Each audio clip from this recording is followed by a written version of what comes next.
नमस्कार मित्रों, आज बात करेंगे कि शिव भगवान जो हैं हमारे पार्थिव पूजन हम लोग करते हैं, उसमें किस प्रकार से हमें उनके जो गण हैं, सेवक हैं, उनको पूजना चाहिए और उनकी संख्या कितनी होनी चाहिए।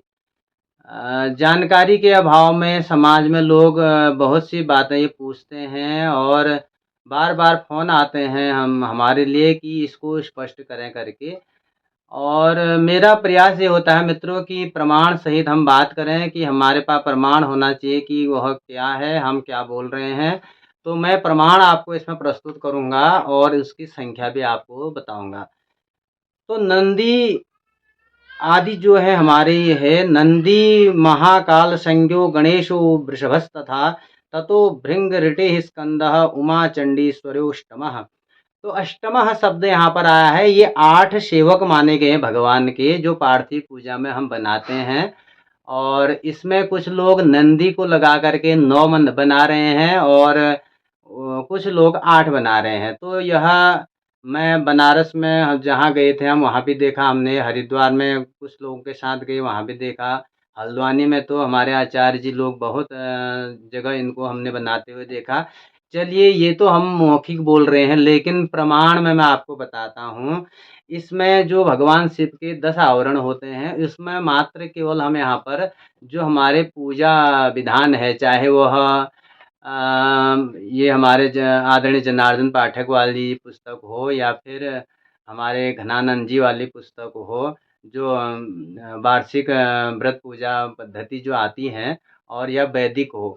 और उसमें भी वैदिक में आह्निक कर्म सूत्रावली हो या नित्य ब्रह्म कर्म समुच्चय हो, अथवा कोई भी किताब हो जिसमें 9वां तो है ही नहीं, 8 का ही उसमें केवल प्रमाण यहाँ पर मिलता है। इसमें 8 ये हैं कि नंदी हो गए, महाकाल हो गए, गणेश हो गए, वृषभ हो गए और भृंगऋटि हो गए, स्कंद, उमा और चंडीश्वर।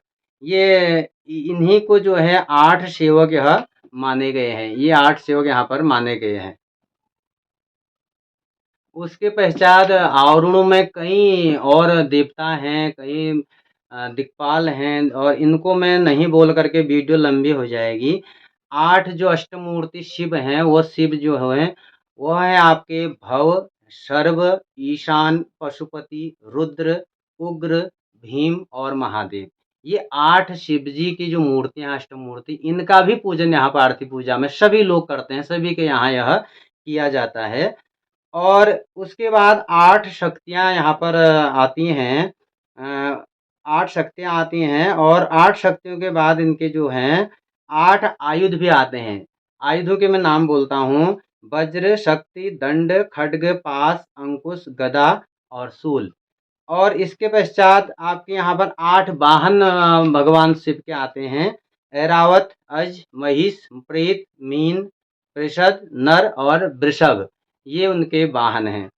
इसी प्रकार 8 नाग भी उनके आते हैं। मैं 8 इसलिए कह रहा हूँ कि 9 का कहीं पे विवरण मुझे प्राप्त नहीं हो पा रहा है। जैसा आप लोग मुझसे पूछ रहे हैं, 9 का विवरण प्राप्त नहीं है। हाँ, 11 का प्राप्त है, लेकिन 9 का प्राप्त नहीं हो रहा है। 8 नाग भी इसमें दिए हैं। शेषनाग, तक्षक नाग, अनंत नाग, बासुकी नाग, शंखपाल, महापद्म, कंबल और करकोटक नाग। ये 8 नाग बताए गए हैं। 8 सेवक ही हैं जो आप लोग हमसे पूछ रहे हैं, वह 8 सेवकों में आते हैं, शिव परिवार के अंतर्गत आते हैं।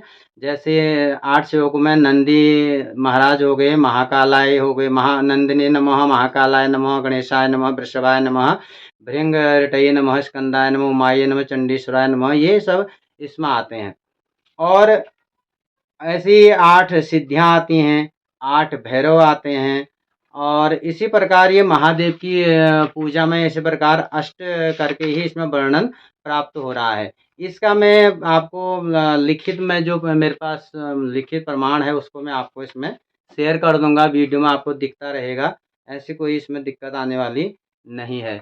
और मूल में हमें जो पूजा कर रहे हैं हम भगवान शिव की पार्थिव पूजा हम जो कर रहे हैं, उसको हमको बिल्कुल मन लगा करके विधि विधान से और जानकार पंडितों से कराना चाहिए।